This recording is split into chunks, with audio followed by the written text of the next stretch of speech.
I worked so hard for this video that I should be given Best YouTuber of India award. Let's see what IK effect is, shall we?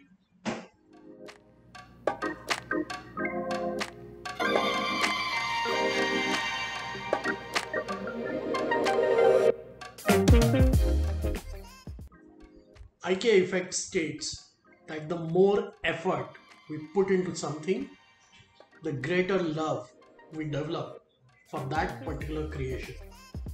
And we often overvalue that creation, even when they are poorly constructed or designed. Now let's see why it is called IK effect.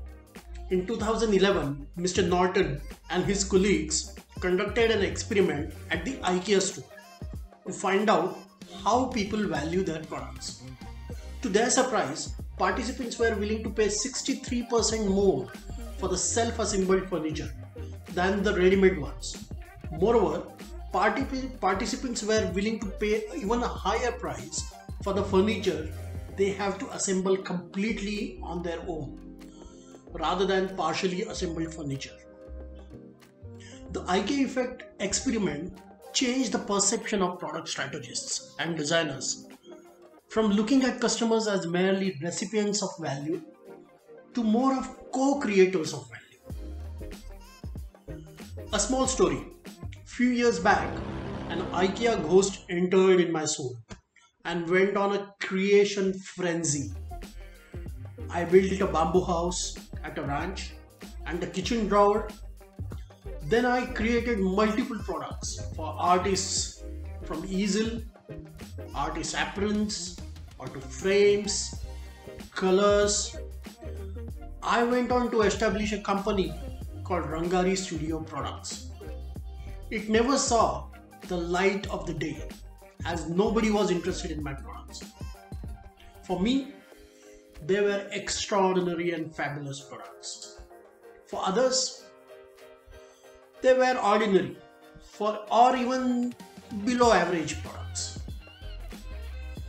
In the 1950s, in the US, Betty Crocker brand added one extra step of adding eggs to the ready-made cake mix powder, so that making cake isn't too easy for housewives, and they also get the satisfaction of making a homemade cake. Listen. Mix. And remember, those fresh eggs added to Betty Crocker cake mixes help give that special homemade goodness.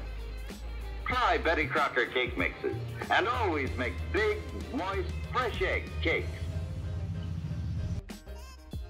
But let's try to understand, why do people value their creations more? This is mostly a combination of four things: pride, competence, control, and the emotional attachment we develop while creating that creation. And self-created products allow us to do all of this. We want to take pride and boast about our creations to others, improve our self-confidence by portraying ourselves as capable and competent, remain in control while creating so that we can do it the way we like it. And of course, all of this creates an emotional attachment to the product. Bowerbird creates these beautiful structures with blue objects. Pufferfish creates these amazing patterns, and Weaverbird creates these beautiful nets. Don't we want to create at least furniture to impress someone special? Products such as origami sets, Lego, coffee maker are some examples of physical products. In the digital world, open source products such as Android, Linux, or Firefox are perfect examples of IKEA effect.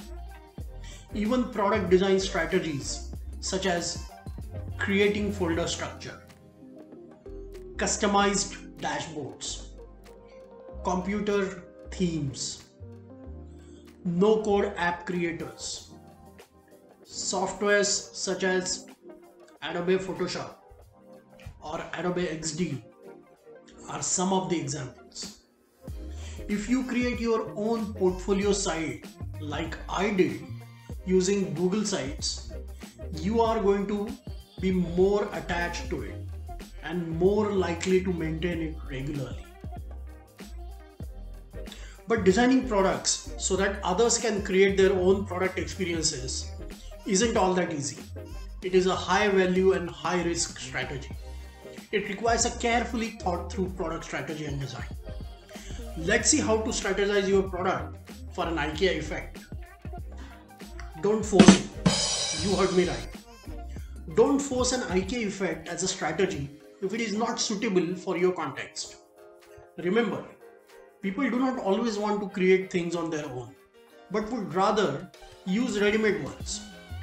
For example, there is no point in asking people to create their own mobile apps on mobile phones. A little bit of customization is okay. Know your customers. It is absolutely critical that you know your customers very well, especially if you are designing for IKEA effect. For example, if you are designing an application for cab drivers, don't ask them to create anything. Neither they will have the skills nor they would be interested in creating anything themselves and use it. Third, please understand that customers are not designers. Design of application should be done by you, and your customers should only assemble or customize the design. This is not an excuse for not designing. One of our colleagues wanted our consumer app customers to create their own apps so we don't have to do anything. How crazy is that? This is very dangerous and destined to fail as a product strategy. Fourth, decide level of creation. Decide how much you would like your customers to create on their own, how much customization should be done, and how much ready-made should be offered. For example, in a complex enterprise application, you probably want to give them a dashboard that you think would be suitable for them, but also allow them to create their own dashboards.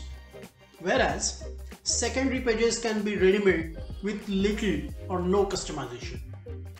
Provide default options so that they have something to start with.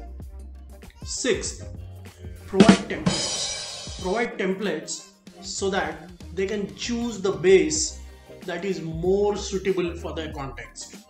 For example, Google Sites gives us templates for various purposes: portfolio or restaurant or Christmas party, etc. Make it extremely easy for them to create it. Get an expert designer who knows how to do it. When customers are not successful in building this product or it is too complicated, the IKEA effect disappears and it backfires. People may devalue or de-announce your product or being too complicated.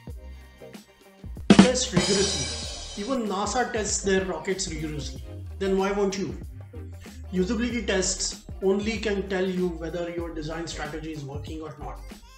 Conduct multiple usability tests during stages of design and development. And last but not the least, design easy to understand instructions. Design instructions in such a way that those are easy to comprehend. One of the main reasons why most of the IKEA furniture is easy to assemble is their easy to understand instruction manual. Of course, there are some exceptions too. Nowadays, Adobe, Windows, and most of the IT companies are doing fantastic work in this area. Take an example of Adobe's tutorials. In short, the IKEA effect is very powerful behavioral economics principle that can be used to create attachment or love towards your products by your customers. But it needs to be carefully designed. I hope you like my explanation on the IKEA effect principle of behavioral economics. If yes, Please press the like button. Also subscribe to my channel and press the notification bell so that you will always get to know when I upload the next video. Keep creating and let others create. Bye bye.